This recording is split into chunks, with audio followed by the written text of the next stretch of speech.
Assalamualaikum dan salam sukan untuk semua. Dimulakan dengan perkembangan Sukan Asia 2022.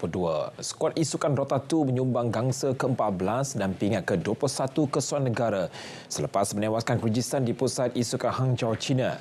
Laporannya kita bersama wartawan Muhammad Zamri Subhanani. Skuad negara yang diwarisi Chan Kok Hong, Chen Jin Xiang, Eng Wei Po, Tia Jun Wen, Chu Sun Chuan dan Yap Jin Wei tidak mendapat masalah menumbangkan lawan dengan kemenangan 2-0. Namun pingat berkenaan masih tidak dapat memberikan kepuasan buat para pemain dan jurulatih yang terdiri pemain profesional.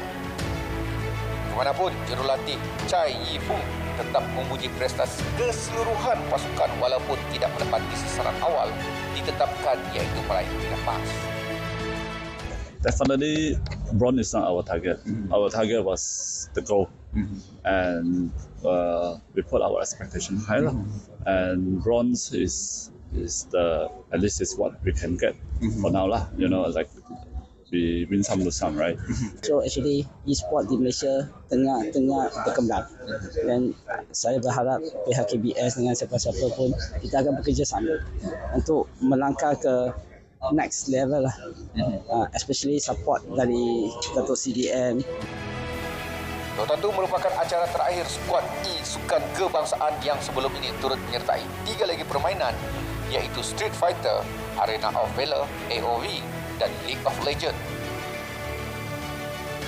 Skuad e-sukan berjaya membawa pulang 1 perak menerusi AOV dan 1 gangsa melalui Dota 2 sekaligus menepati sasaran kontijen. Squash, sepak takraw, hoki, olahraga, equestrian dan sukan terjun. Ini antara sukan yang masih meneruskan perjuangan di bumi Hangzhou. Kita doakan semoga ada kejutan di saat-saat akhir dengan pingat emas menjadi dambaan. Muhammad Zamri Sorani, RTM. Pemain persoalan profesional negara Lizzie Jia berjaya mara ke pusingan seterusnya selepas bangkit mengatasi wakil Hong Kong Angus Ng Ka Long. Wakil Malaysia yang berada di ranking ke-16 dunia itu bermula goyah dengan membenarkan lawan menguasai set pertama sebelum tewas 15-21. Dengan terus berputih mata, Lizzie Jia bangkit dengan aksi lebih bertenaga pada 2 set berikutnya untuk menang dengan 21-15 dan 21-16. Bekas juara All England itu akan berdepan wakil Timor Leste Mourinho Gosmao di Jesus pada pusingan kedua. Sementara itu, pasangan bergol lelaki utama negara Aaron Chia dan Song Hoi terpaksa berhampa pulas sebelum menewaskan pasangan Taiwan Lee Ching Yao dan Yang Po Han 21-23, 21-12 dan 23-21. Turut mara ke pusingan kedua bergol campuran negara Cheng Tan Ji Teo Yi Wei yang menyingkirkan gandingan Singapura Andy Kwek dan Krista Wong 21-17, 21-13 di Gymnasium Binjiang. Kuarter 4x100 meter negara juga berpeluang menambah kilauan pingat selepas melaikan diri ke pusingan akhir yang bakal berlangsung esok. Gandingan bekas pemegang rekod kebangsaan Khairul Hafiz Jantan, Muhammad Arshad Muhammad Saad, Jonathan Nyepa dan Muhammad Aziz Muhammad Fahmi yang turun pada saringan pertama pagi tadi mencatat masa 39.40 saat. Larian bertenaga ditampilkan berjaya meletakkan mereka di kedudukan ketiga di belakang kuarter tuan rumah dan Korea Selatan. Catatan hari ini sedikit perlahan berbanding rekod kebangsaan 39.09 saat yang dibuat Muhammad Azim, Muhammad Arshad dan Muhammad Haikal Hanafi serta Muhammad Zulfikar Ismail di Sukan Sihanouk pada Mei 2022. Saingan akhir bakal berlangsung pada 9.25 malam esok.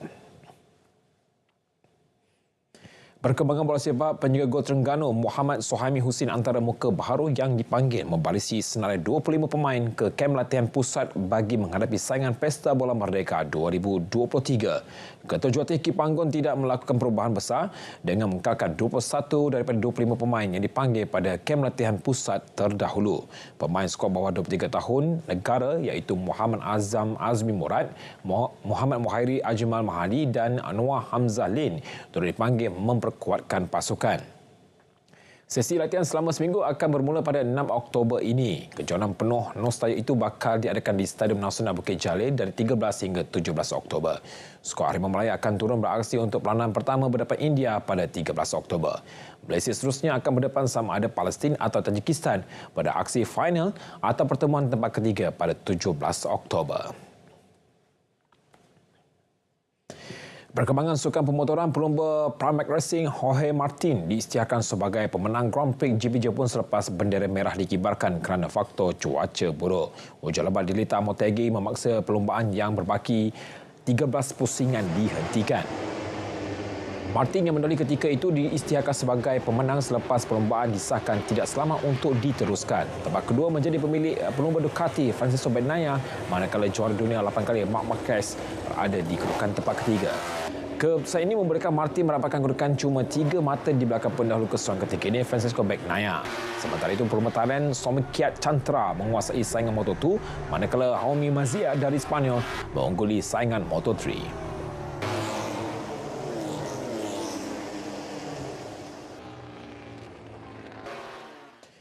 Sekian Studio Mati, Meshkli dan berita perdana. Saya Nazif Amin Syukri. Malaysia Madani, tekad perpaduan penuhi harapan. Assalamualaikum dan salam sukan untuk semua.